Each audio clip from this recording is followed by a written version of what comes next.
Hola de nuevo, ya estamos de regreso. Esta vez nos acompaña otro Technical Evangelist, en este caso es Alfredo de Colombia, ¿no? Con quien vamos a hablar del segundo módulo acerca de workloads, SQL en Azure y websites. Interesante tema, porque entendimos ya un poco la infraestructura base, pero quizás muchos se estarán preguntando, bien, armé mi infraestructura, pero ahora, ¿cómo empiezo a utilizarla? Con temas específicos aterrizados a necesidades concretas dentro de la organización. Así que, bueno, Alfredo, bienvenido, por favor, preséntese y ¿qué vamos a ver en este tema? Hola Alex, hola a todos en Latinoamérica, muchas gracias por estar acá con nosotros. Mi nombre es Alfredo Barba, soy Technical Evangelist de Colombia y vamos a hablar básicamente acerca de dos temas muy importantes en Azure, que es el tema de los sitios web, cómo trabajar con los sitios web, cómo trabajar con sitios web y la facilidad que tiene incluso para nosotros como IT Pros para hacer un despliegue de sitios web de manera muy rápida. Y luego vamos a encaminarnos a un tema relacionado con bases de datos de SQL y todas las posibilidades tanto en infraestructura como servicio y plataforma como servicio de SQL Server. Básicamente eso es lo que vamos a tocar en esta sesión. Y bueno, estoy muy contento de estar acá contigo. Muchas gracias y vamos a empezar pues, a hablar de este tema. Perfecto, vamos adelante entonces con el módulo 2, efectivamente, Workloads, SQL Azure y Website, el cual tiene como agenda, si lo desean, lo vamos a mirar acá. Vamos a hablar de, efectivamente, SQL en las máquinas virtuales, vamos a hablar de Azure SQL, Management Studio y también la portabilidad de base de datos. ¿Qué pasa cuando quiero mover una máquina hacia el mundo de Azure? ¿Okay? Correcto. ¿Qué pasa qué soporte hay en términos de Visual Studio? ¿Cómo yo puedo, a través de Visual Studio, quizás crear una aplicación y llevarla directamente a Azure o una base de datos y llevarla directamente a Azure? Bueno, es un poco lo que vamos a cubrir también en los diferentes escenarios que queremos que ustedes de alguna manera comprendan y que vean las posibilidades que existen. Recuerden eso. Así que, bueno, vamos a cerrar también con Azure Website, que es un tema bien interesante, que va enlazado, digamos, a la hora de hablar de workloads, que tiene de alguna manera diferentes características que vamos a contar para que se hagan la idea y puedan establecer mejor la forma en que están hoy día llevando a cabo algún nuevo proyecto o cubrir alguna necesidad, como ya lo hemos comentado. Así que, bueno, Alfredo, cuéntanos acerca de SQL Server en Azure para dar comienzo a esto. Bueno, básicamente existen dos posibilidades, como ya se los he mencionado. Existe la posibilidad de aprovisionar una máquina con el SQL Server preinstalado, o existe la posibilidad de crear una base de datos que está en la nube. Hay dos grandes diferencias y hay una serie de diferencias bastante importantes y es importante que lo tengamos claro porque muchas veces como IT Pros nos gusta tener el control de todo lo que está pasando. Entonces, a veces queremos tener incluso control de los parches que se están instalando en la máquina y de las cosas que se pueden hacer y los permisos. En el caso de un server que yo aprovisiono, puedo hacerlo, pero cuando yo utilizo una base de datos y que está en la nube, yo tengo que ceñirme a esas posibilidades. Entonces voy a ponerlo todo en contexto para que lo tengamos claro. Básicamente, cuando tenemos una máquina con SQL Azure, yo tengo acceso a esa máquina, puedo abrir una sesión de PowerShell, tengo control total sobre la máquina y es responsabilidad mía manejar todo el tema relacionado con respaldos, todo el tema relacionado con los parches, con las actualizaciones. Puedo instalar cualquier versión de SQL Server y puedo tener compatibilidad totalmente con mi ambiente on-premise. Los acuerdos de niveles de servicio o SLAs que tengo en este tipo de plataforma llegan al 99.95%. Yo puedo correr esta máquina y reutilizarla en mi ambiente local, llevarla a un ambiente de directorio activo, así como lo mencionaste hace un rato. Si esa máquina después necesito bajarla y ponerla en mi ambiente local, lo puedo hacer. ¿Cuál es la diferencia con la base de datos de SQL? Pues tengo acceso a una base de datos. No nos estamos frustrados cuando vamos a intentar, por ejemplo, abrir una sesión de PowerShell porque no va a ser posible. Es un servidor virtual, yo no le puedo hacer terminal services, no puedo administrarlo desde ese punto de vista. Todo lo que tiene que ver con la disponibilidad, con respaldos, con backups, es responsabilidad de Microsoft. Es ahí una parte muy interesante porque de pronto muchas personas van a querer liberarse de ese tipo de administración. Puedo correr las últimas versiones de SQL Server y tengo algunas limitaciones si quiero conectarme hacia un ambiente on-premise. Algunos jobs y algunas tareas no corren totalmente, es importante aclararlo. Tengo unos tamaños ya preestablecidos de base de datos y el acuerdo de nivel de servicio, la disponibilidad de esa máquina es de un 99.99%. Entonces, aquí digamos que se resume básicamente lo que la aplicación y la utilidad que tiene este tipo de base de datos. Cuando tengo pocos servidores de SQL Server y quiero migrar a aplicaciones existentes, la plataforma ideal es tener una máquina en infraestructura como servicio con base de datos. Y si quiero construir nuevas aplicaciones y tener cientos de bases de datos, la mejor solución es utilizar la base de datos que está en SQL. Ahora bien, otra cosa interesante es que con Management Studio yo puedo hacer administración de esa base de datos. Recuerden que Management Studio es la plataforma que me permite administrar una base de datos. Management Studio es un producto gratis, lo pueden descargar, no es necesario tenerlo licenciado, simplemente ustedes pueden descargar la última versión, que es la versión 2014, es gratis, ocupa más o menos unos 700 megas, y ustedes pueden establecer conexión hacia su base de datos utilizando Management Studio. Entonces, se van a sentir en un ambiente muy familiar, se van a sentir como en casa, porque las personas que ya conozcan la base de datos y conozcan esa herramienta, pues por supuesto van a sentirse que están trabajando con una herramienta que es ya familiar para ustedes. Así como lo hablábamos al principio de la charla, yo puedo tener portabilidad de mi base de datos de SQL, de tal manera que yo puedo construir en cualquier parte mi base de datos y luego la puedo desplegar hacia cualquier parte. ¿Eso qué quiere decir? Que si tú tienes una máquina local con SQL Server instalado, tú puedes después subir esa base de datos hacia Azure sin ningún problema, o puedes hacer el proceso de reversa sin ningún inconveniente. Okay. Por supuesto, como lo mencionaste, Visual Studio también nos sirve para hacer despliegues de bases de datos, así como también nos sirve para hacer despliegue de sitios web. Con Visual Studio perfectamente podemos hacer subir una base de datos y administrar todo lo relacionado con las tablas y con los contenidos de la base de datos sin problema. También me puedo integrar con Team Foundation Server de Visual Studio. Y conozco, para aquellos que sean desarrolladores, yo sé que esta charla está orientada hacia IT Pros, pero en este mundo que nos encontramos hablando del DevOps, pues ya la gente que trabaja en infraestructura tiene que saber más temas de desarrollo y viceversa. Con Visual Studio podemos trabajar sin problema. Por supuesto, también podemos utilizar la versión Community de Visual Studio, que es la versión libre. Recuerden que hace poco salió una versión libre de Visual Studio. Con esa versión Community también me puedo conectar con todas sus herramientas hacia las bases de datos que se encuentran en Azure. Más o menos, ¿qué cosas tenemos en este momento? Pues tenemos la posibilidad de tener máquinas virtuales que ya tengan SQL preinstalado. Entonces, tengo varias versiones, digamos que tengo varias versiones de SQL de la versión 2014, 2012 y 2008 R2, aquellas que son estándar, Enterprise, versión web. Tenemos también versiones, en el caso de 2014, para hacer Data Warehouse, para hacer bodega de datos, es decir, hay diferentes versiones que están disponibles para yo utilizarlas. Como lo mencionó Rubén al principio de la charla, simplemente yo no me tengo que preocupar por el tema de licenciamiento. Cuando yo instalo una máquina que viene con SQL preinstalado, básicamente ya se incluye el licenciamiento en ese costo que me sale en el portal de Azure, y eso es un tema bastante importante. Microsoft no va a venir a pedirme licencia, el papel que demuestre la licencia, porque simplemente estoy utilizando esa máquina como servicio. Las imágenes ya vienen optimizadas. Recuerden, pues obviamente, como somos el fabricante del motor de base de datos, las imágenes ya vienen preparadas y optimizadas y listas para ser utilizadas, y próximamente vamos a tener la posibilidad de tener clúster de SQL, failover, claro, de alta disponibilidad, de tal manera que si una máquina falla, la otra entra a soportarlo. Hoy en día lo que tenemos para tener alta disponibilidad es lo que se llama Always On, que es una funcionalidad en la cual yo puedo tener un clúster activo, por llamarlo de alguna manera, y puedo tener la posibilidad de tener varias bases de datos operando de manera simultánea.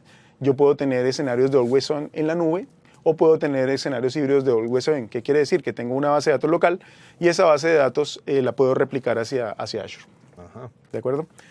¿Qué escenarios son ideales y son buenos para...? Esto es lo interesante. Ahí es donde viene como la cosa un poco más carnuda. ¿Dónde aplico todo esto? ¿Dónde me sirve? Cuando tengo una infraestructura on-premise que se me está quedando corta, así como tú lo mencionabas, hay una infraestructura que de pronto ya no hace sentido actualizarla. De hecho, por obsolescencia tecnológica puede pasar que ya no consigo memoria de ese tipo, ya no le puedo poner procesadores a una máquina.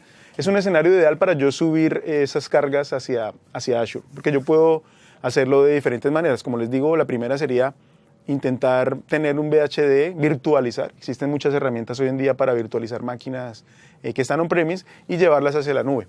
O, dependiendo de mi aplicación, yo podría hacer un export de mi base de datos, un respaldo, y luego importarlo hacia la nube. Para ambientes de desarrollo es ideal, para ambientes de pruebas, pues todos sabemos que lance la primera piedra. ¿A quién no le ha pasado que un viernes a las 6 de la tarde le piden una máquina y la necesito para allá, el ambiente de desarrollo? Entonces yo puedo tener ese ambiente. Justo antes de irnos a la fiesta. ¡Ey, paren! Tenemos que... No. Entonces eso, con esos ambientes de desarrollo y con esa facilidad de aprovisionamiento, nos mejora la vida. Y como ya lo mencioné, pues los ambientes híbridos, tener un ambiente local y ese ambiente tenerlo conectado hacia la nube. El ambiente híbrido empieza a sonar demasiado, ¿no? Lo escuchamos al principio, con tener una infraestructura que conecte nuestro ambiente local con la nube.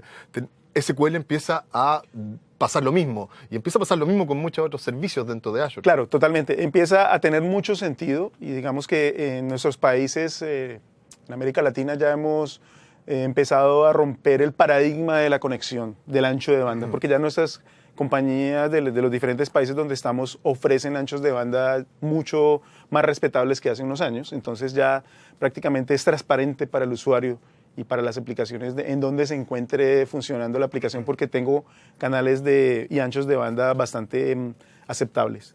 En el caso de aquellas compañías que no quieren utilizar proveedores que dan varios saltos de acceso a Internet, existe una funcionalidad que se llama Express Route, que me permite tener un canal directo, una especie de LAN to LAN, hacia los data centers de Microsoft. Por ahora está disponible en la zona este y en la zona oeste de Estados Unidos. Puedo contratarle a un carrier o a un proveedor ese canal para tener conexión directa. Entonces, ya el tema del canal de comunicaciones ya no se volvió tan crítico, porque ya los accesos a Internet son bastante buenos, y como te lo decía, pues ya existen proveedores y hay muchos países de Latinoamérica que están cubiertos con ese tipo de accesos para tener un canal internacional hacia Azure, como si Azure fuera mi data center local. Ok. SQL...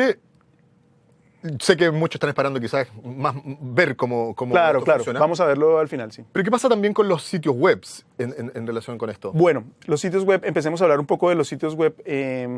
Los sitios web en Azure tienen varios componentes interesantes. El primero de ellos es que yo puedo crear una especie de esqueleto, un sitio en blanco, muy rápidamente aprovisionarlo, y después puedo empezar a poblar ese sitio web.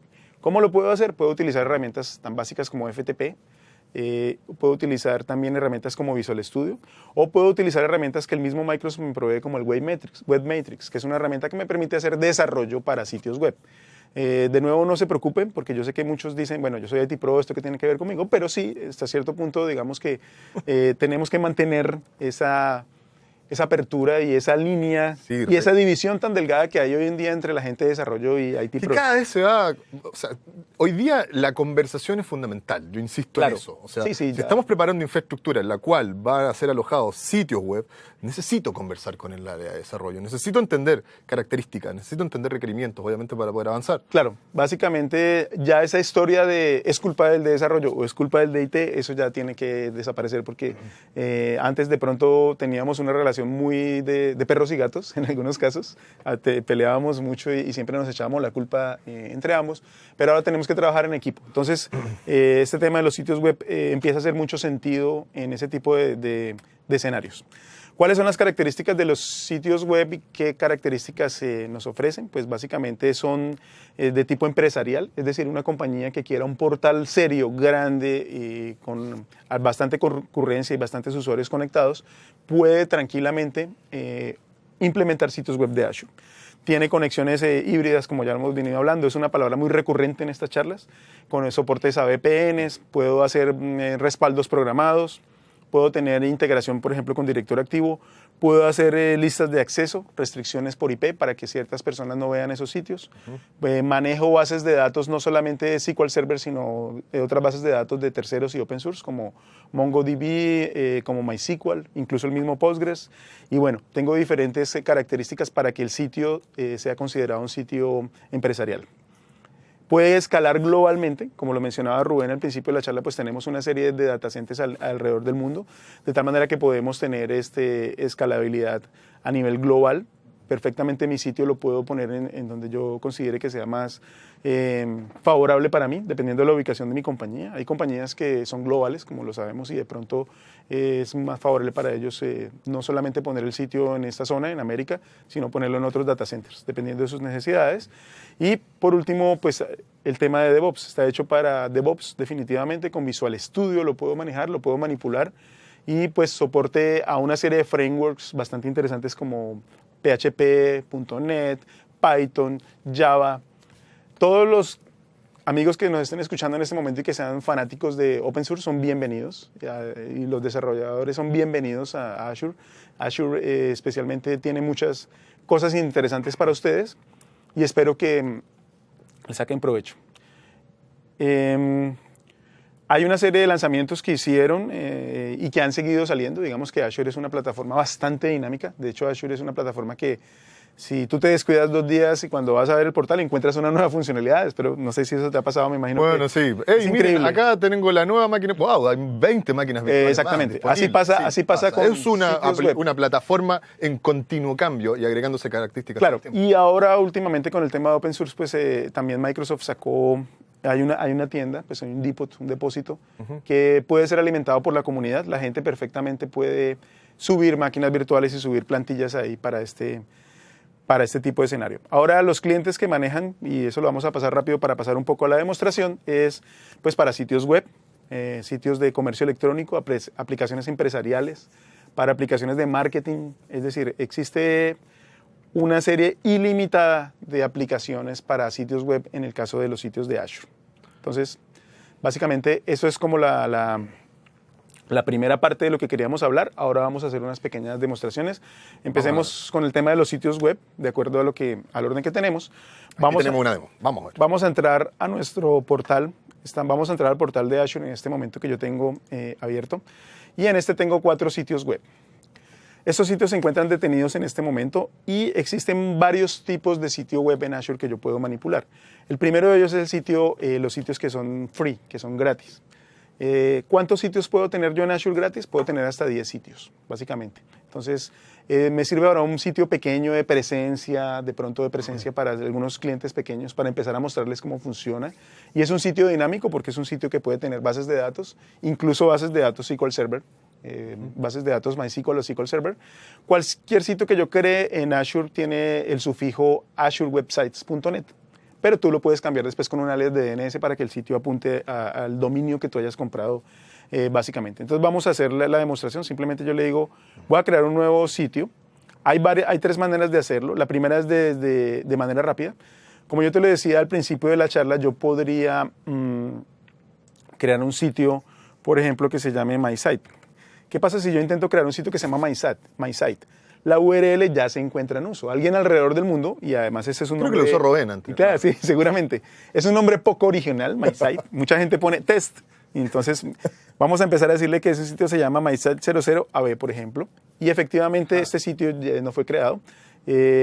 ¿Por qué razón? Porque como es un sitio público, es un nombre público, entonces no puedo utilizar un nombre que ya esté en uso. Exacto. Y me dice en qué región y qué hosting plan va a tener. Entonces, resulta que en Azure ahora salió un nuevo concepto, que es el concepto de los Web Hosting Plan o planes de hosting web, que vienen empaquetados con diferentes capacidades y diferentes posibilidades. Entonces, si yo creo este sitio que se llama MySite00AB, y de hecho hagámoslo, pues simplemente él va a empezar el proceso de creación de ese sitio, que es un sitio free, porque por defecto lo está creando como un sitio libre, pero yo posteriormente podría, y ya se encuentra corriendo, de hecho este MySite yo podría intentar abrirlo.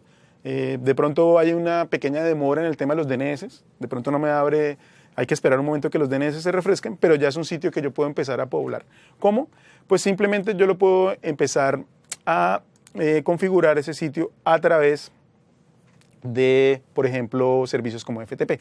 Ya tiene una dirección IP, digamos, en este momento, y ya tiene una URL con FTP, de tal manera que yo podría cargarlo manualmente vía FTP o FTPS si yo considero que debo hacerlo de manera segura. Yo simplemente puedo establecer las credenciales. Por defecto no viene con credenciales, eso significa que crearía el usuario, por ejemplo, a campos, una contraseña, y con FTP, con un cliente FTP que tú quieras, puedes publicar ya, actualizarlo. La segunda opción sería crear un sitio personalizado. ya me ofrece una serie de cosas un poquito más avanzadas. Vamos a seguir siendo recurrentes con el sitio MySite AB, pero esta vez vamos a agregar otro número y no existe. Entonces me pregunta que si voy a utilizar una base de datos. Dense cuenta que aquí ya la cosa empieza a ponerse un poquito más interesante porque puedo tener una base de datos de 20 megas free, totalmente libre, crear una nueva base de datos de SQL o una base de datos de MySQL, o utilizar, que ese es un tema que vamos a ver más adelante, algunas de las bases de datos que yo tengo ya previamente creadas. Entonces vamos a decirle que voy a crear una base de datos de MySQL y le digo siguiente y simplemente me dice, usted no lo puede hacer porque ya alcanzó la cuota de MySQL. ¿Eso qué quiere decir? Básicamente quiere decir que yo ya creé otros sitios web que están utilizando bases de datos que son gratis en este momento. Entonces, yo tendría que crear una nueva base de datos totalmente o utilizar alguno de los servidores que yo tengo. Entonces, ¿cuál es la conexión hacia esa base de datos? Yo debería tener ahí el usuario que estoy utilizando previamente para crear la conexión hacia mi base de datos y yo simplemente chequeo lo que está acá y ya tengo un sitio web creado. La tercera posibilidad es usarlo de una galería. Entonces vamos a ver la galería. Es bastante sorprendente que lo que vamos a encontrar en esta galería, básicamente hay 2 o 3 cosas que son de Microsoft y el resto, y eso da buena cuenta de cómo hemos cambiado como compañía, el resto de cosas que estamos mostrando acá son de open source. Entonces, tranquilos, el mundo no se va a acabar.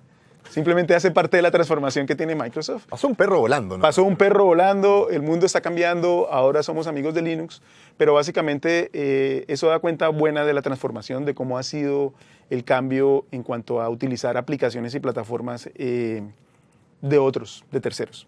Aquí en esta lista me aparecen simplemente todos los posibles escenarios, pero también está clasificado de acuerdo a diferentes categorías. Por ejemplo, frameworks de aplicaciones para hacer un blog, por ejemplo, ¿sí? Para hacer comercio electrónico, etcétera, etcétera. Entonces, simplemente es bastante sorprendente. Digamos que vamos a crear un sitio de WordPress, un blog de WordPress. Entonces, voy a decirle my blog, es un nombre poco original también. Entonces, vamos a decirle que se llama así AB0001, que si uso una base de datos existente y con una serie de operaciones aquí bastante sencillas, yo puedo ya tener puesto en marcha un blog de WordPress. Aquellos que nos estén viendo y sepan lo que implica tener un blog de WordPress creado desde cero de una máquina Linux, saben que hay un cierto componente ahí de sudor al hacerlo, porque hay básicamente que compilar, instalar paquetes y entonces la versión no me corresponde, etcétera, etcétera. Estos ya son paquetes que vienen preinstalados y preconfigurados por partners que le han ayudado a Microsoft y básicamente lo que hacen es dejarlo listo para que nosotros lo utilicemos. Entonces, para ir un poco mirando, vamos por ejemplo, a subir uno de los sitios web que tenemos en este momento.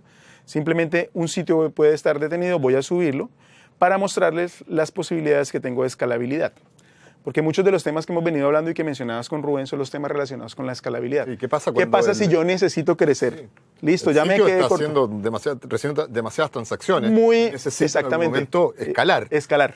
Muy Como bonito dije, que tenga. no quiero ponerle un servidor al lado. Lo tengo Claro. en un mundo cloud que obviamente me está ofreciendo esa escalabilidad. ¿Cómo lo Claro, hago? es algo bastante interesante porque yo puedo tener la posibilidad de escalarlo de una manera muy fácil.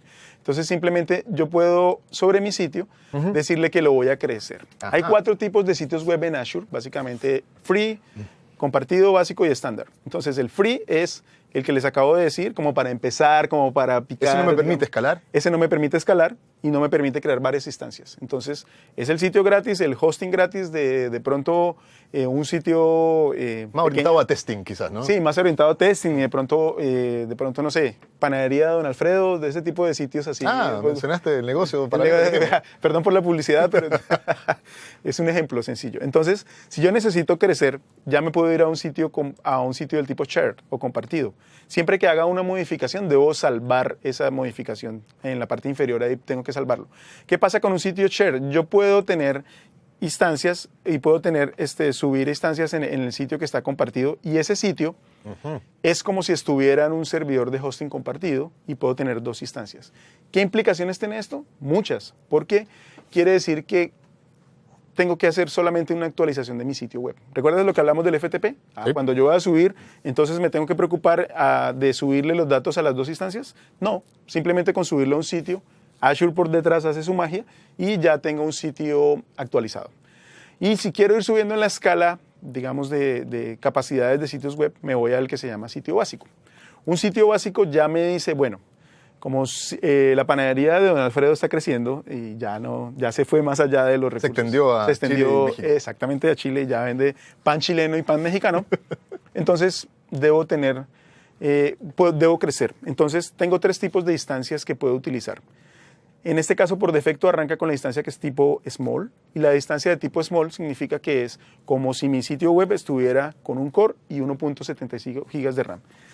O sitio medium, y se sigue manteniendo el concepto de crecer. Digamos que yo podría decirle que yo puedo colocarle varias instancias a mi máquina, a mi sitio web. Eso me da mayores posibilidades. Esto me viene a la mente de inmediato Cyber Monday. Cyber Monday, donde la mayoría de las empresas, digamos, están dispuestas a ofrecer rebajas, obviamente, en sus artículos, pero cada vez que uno se mete a la página a comprar algo, dice que tenemos problemas porque hay demasiada transacción. Claro. Si uno pregunta cómo está esa infraestructura armada detrás, la verdad que no hay un ambiente de escalabilidad automática o que pueda manejar de manera simple y rápida. Exactamente. Y eso que acabas de decir nos lleva al último tipo de sitio web, que es el tipo estándar, que es el más completo y el más complejo. Ajá. Cyber Monday es un ejemplo perfecto. Yo voy a utilizar un ejemplo un poco más latino, más colombiano, pero bueno, el ejemplo mío es, supongamos que yo tengo un sitio de venta de licor y estamos en una fiesta. Y necesito comprar, eso no pasa normalmente, seguramente no pasa. Necesito comprar más licor y necesito a través de alguna aplicación ir a un sitio web que lo haga. Si yo soy el que tengo ese sitio web, y por lo menos en Colombia pasa así, no a todas las horas se puede vender licor. Ajá. Entonces, seguramente el sitio lo voy a poner de una manera muy básica un lunes. Normalmente eso no pasa en Latinoamérica. Nadie está consumiendo licor a las 10 de la mañana. Pero seguramente cuando se acerca el fin de semana hay que escalar ese sitio porque mucha gente va a estar teniendo acceso. Digamos que es lo mismo que el Cyber Monday, pero estoy utilizando un ejemplo un poquito ahí más latino. Entonces, seguramente mi sitio que es de venta de cosas para la fiesta, necesito crecerlo y hacer que tenga más instancias y mayor capacidad. Entonces, es el escenario ideal porque yo puedo decirle, listo, ese sitio mío empecemos porque es un sitio large, es un sitio donde mucha gente compra mucho licor. Yo lo puedo escalar a través de la CPU. Yo puedo decirle, vea, señor, sí, la CPU fluctúa entre esta utilización. La CPU, y cuando digo CPU me refiero a esto. Sí. A una de mis instancias que tiene 4 cores y 7 GB en RAM. Empieza a fluctuar y llegar entre un 60, digamos un 66 y un 85%, empieza a escalar. Obviamente esto es una plataforma que se cobra como servicio, por lo tanto pues obviamente voy a incurrir en costos, pero ahora viene el tema del viernes. ¿Dónde entra el tema del viernes o de los Cyber Monday? Pues acá yo puedo programar y decirle, listo, de acuerdo a mi sitio está en Colombia, a este time zone yo puedo decirle, voy a poner un sitio que se llama Pico, por ejemplo, puedo decirle arranque esta fecha y esta hora y finalice esta fecha y esta hora. Yo puedo escalar de tal manera que automáticamente Azure es capaz de mandarle más fuerza bruta, por llamarlo de alguna manera. Más unidad de cómputo, ¿no? Más unidad de cómputo. ¿Qué pasa el domingo cuando la gente está con la resaca? ¿Cómo lo llamas en Chile? En Colombia lo llamamos la caña. Guayabo. Cuando la gente está con caña o ya no está comprando, ya no está consumiendo, entonces el sitio pues baja simplemente. Es interesante. Yo lo que me gustaría resumir de esto es que necesitamos identificar cuáles son nuestras aplicaciones que van a requerir de esto, ¿no? ¿Cuáles son las aplicaciones críticas? ¿Cuál es la forma en que ellas operan? ¿Cómo se comportan? Van a haber aplicaciones que van a tener este comportamiento quizás una vez al año. Claro, ¿okay? son picos. Entonces, una vez al año solamente voy a necesitar este tipo de escalabilidad. Por supuesto. Hay otras que quizás lo van a hacer cada 2 semanas, etc. Exactamente. Identificando ese tipo de comportamiento, puedo decir, ¿sabes qué? Esta aplicación o este sitio web es un candidato ideal para montarlo en un ambiente cloud, donde solamente voy a pagar por esa escalabilidad durante un periodo determinado de tiempo. Claro, ¿okay? Efectivamente, lo que acabas de decir, hay muchos comportamientos que son periódicos. Por ejemplo, el tema de las matrículas o de los exámenes. Digamos que en nuestros países yo sé que hay un examen que se hace a los estudiantes de bachillerato, etcétera.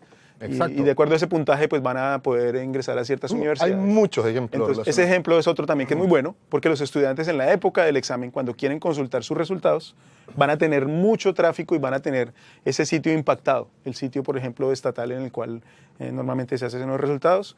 Entonces sería un ejemplo de la estacionalidad, por llamarlo de alguna manera, que se puede presentar con este tipo de aplicaciones. Okay. Es muy bueno, digamos, muy poderoso y sobre todo, dense cuenta que no hemos escrito ninguna clase de código, simplemente hacer unos cuantos clics, salvar y ya, estoy listo para eso. Perfecto. Ahora vamos a pasar a hablar acerca de las bases de datos. Eso es la otra demostración que veníamos a hacer hoy. Pues, obviamente, yo sé que muchos están interesados en seguir conociendo este tema. Hay una serie de cursos que hemos desarrollado en español para profundizar un poco Y más. tienen ya nuestros datos por si quieren. Ahora no, quizás no podamos responder las Por preguntas. supuesto. Hay amigos que están respondiendo, obviamente, preguntas durante el curso, pero si no, nos pueden contactar después. Claro. No hay problema con eso. Ahora hablemos de las bases de datos. Las bases de datos tienen digamos que dos componentes. Como ya les decía, desde el punto de vista de infraestructura como servicio, si yo estoy con una máquina virtual, yo simplemente voy a decirle que voy a crear una máquina virtual desde una galería y ahí ustedes se van a dar cuenta que lo tiene categorizado. Por ejemplo, tengo SQL Server y es una lista bien grande y bien interesante de todas las máquinas que ya vienen con el SQL preinstalado. Viene desde la versión 2008 R2, Service Factories Web, Standard, Enterprise, sobre Windows Server 2008 R2, que es una plataforma que aún está totalmente vigente y ya va subiendo hacia máquinas que tienen 2012 sobre Server 2012 como tal y luego 2014 sobre Server 2012 con los diferentes... Hay muchas combinaciones. Sí, claro. Aquí digamos que no me quiero meter en terrenos ahí pantanosos porque de pronto alguien que me esté escuchando de los expertos aquí que tenemos de SQL Server nos van a decir, bueno, no quiero entrar aquí a decir cuáles son los detalles, cuál es una versión o la otra, simplemente saber como todo ese menú que existe de posibilidades. Ya viene preinstalado. Obviamente tengo que hacer una serie de cosas cuando lo instale, tengo que simplemente definir algunas cosas cuando abro el Management Studio y estoy listo para crear mi base de datos. Y la otra posibilidad, que es en la cual también me quiero concentrar, es cuando yo estoy trabajando con el tema de bases de datos, SQL Databases. Entonces, en este caso... En vez de una máquina virtual con SQL, ¿qué pasa con una base de datos corriendo en Azure? Exactamente. Tengo varios tipos de plataformas y de base de datos. Tengo diferentes y hace poco hicieron un cambio en los tiers o en las capacidades de las bases de datos que ya los vamos a ver. Entonces, aquí, como ya lo decía al principio de la charla, no esperen por favor abrir una sesión de Terminal Services ni abrir un PowerShell en una de esas máquinas que tiene mi base de datos. Simplemente soy un usuario de base de datos y ya. Alguien me crea una base de datos virtual para yo poder utilizarla. Entonces vamos a decirle que vamos a crear una nueva base de datos. Yo lo puedo hacer de manera rápida, simplemente creo en blanco un esqueleto y después lo puedo poblar esos datos. Y aquí yo tengo una serie de servidores web que están en diferentes regiones de los data centers de Microsoft. Están en la región oeste, central, norte de Estados Unidos o dependiendo de mis necesidades.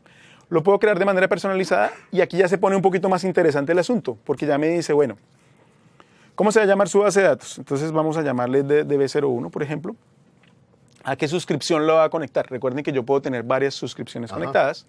¿Cuál es el tier? Ahora se maneja lo que se llaman los service tiers. En una época se manejaba lo que se llamaba web y business. Web venía simplemente pensado en términos de tamaño, de 100 hasta 5 gigas. Y business venía pensado de 10 hasta 150 gigas. Pero ahora se maneja lo que se llama las DTUs. DTU es una Database Throughput Unit, que es una manera de medir el desempeño de la base de datos. Entonces, ¿qué es una DTU? Es una pregunta un poquito difícil de responder, pero básicamente la DTU es una combinación de uso de CPU, de memoria, de procesos de lectura y de escritura. Una DTU es como es una mezcla. Como pues podemos intuirlo, una DTU del tipo o un tier del tipo básico pues es la que me permite montar ambientes de desarrollo, de pronto ambientes de prueba. Y DTU estándar un tier del tipo estándar ya maneja niveles de desempeño que van desde el S0 hasta el S3. Entonces, yo empiezo a asignar DTUs a un servidor en particular, ¿sí? Y él viene ya con una serie de DTUs disponible. Por ejemplo, hay un servidores que tienen 2000 DTUs. Y yo empiezo a crear bases de datos y él dice, empiezo a retirarle DTUs hasta que ya la capacidad de ese servidor no da para más y tengo que crear otro servidor con otras DTUs, ¿sí? Entonces, básicamente, eso es lo que debo hacer. ¿Qué más debo hacer? Pues seleccionar un servidor. Estos son los servidores que yo previamente creé. Date cuenta que los servidores que aparecen acá, los nombres no son muy mnemotécnicos, es decir, A propósito fue hecho eso, se llama EDSXD98. Ya me lo aprendí. Ya lo aprendiste, o sea que para que puedas entrar a mi servidor. Y date cuenta de los DTUs que están disponibles en este momento en cada servidor. Y hay otra cosa importante que se llama el collation, que es la manera de manejar los caracteres. Entonces, normalmente, el collation que nos sirve a nosotros es este collation, pero hay otra serie de collation que existen dependiéndolo para poder manejar las consultas de caracteres especiales. La ñ, por ejemplo, la tilde en nuestro idioma español. Hay una cosa importante, esto es un viaje sin regreso. Si yo instalo una máquina y le pongo mal el collation, la respuesta es vuelve a instalar. No hay nada que hacer. Hay veces que, bueno, cuando uno lo instalaba, de hecho, no en on-premise, algo se podía hacer. Sí, hay, digamos, opiniones encontradas porque dicen hágalo a través de SQL Admin, por línea de comandos, no sé qué, pero yo he consultado... si tiene la posibilidad de reinstalarlo, por favor. Reinstall, por favor, no se ponga a complicarse con eso. Ahora bien, miremos cualquiera de estas bases de datos y vamos digamos que me voy a centrar, ya que el tiempo lo permite, me voy a centrar en esta que es de un tipo especial, que es una base de datos premium, que viene con todas las y que tiene todas las capacidades. Y dense cuenta que yo, por ejemplo, en la parte de monitoreo, ya la puedo monitorear simplemente con métricas. Yo puedo agregar métricas aquí y tener métricas, por ejemplo, de uso de CPU, ¿sí? Yo puedo agregarlas. Uno que se llama True Connections, ¿sí? Puedo escalar, aunque en este caso ya, digamos que esta base de datos es premium, es bastante grande, yo puedo subirle simplemente las DTUs, porque ya no tiene para dónde más subir. Puedo configurar, digamos, opciones de export. Yo puedo hacer de manera automática export de la base de datos. Y solamente las que son de tipo premium pueden tener georreplicación.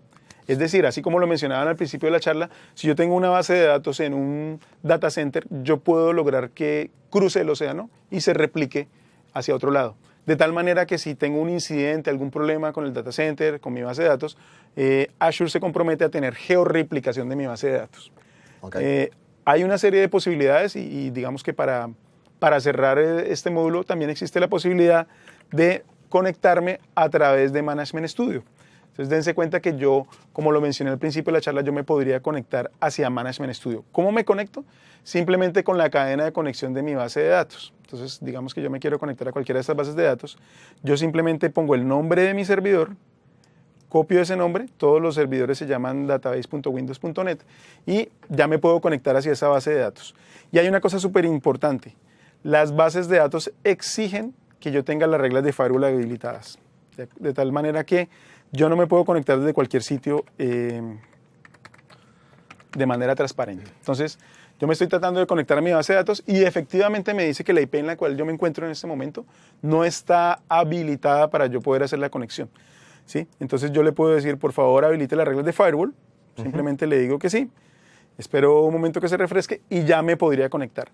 Para aquellos que son desarrolladores y necesitan ver las conexiones a las bases de datos, simplemente aquí está la conexión cuando lo hago a través de Ado.net, a través de ODBC o a través de PHP JDBC. Digamos que él me lo está poniendo bastante sencillo. Vamos a ver si mi regla refrescó. Bueno, no refrescó, tendría que esperar un momento.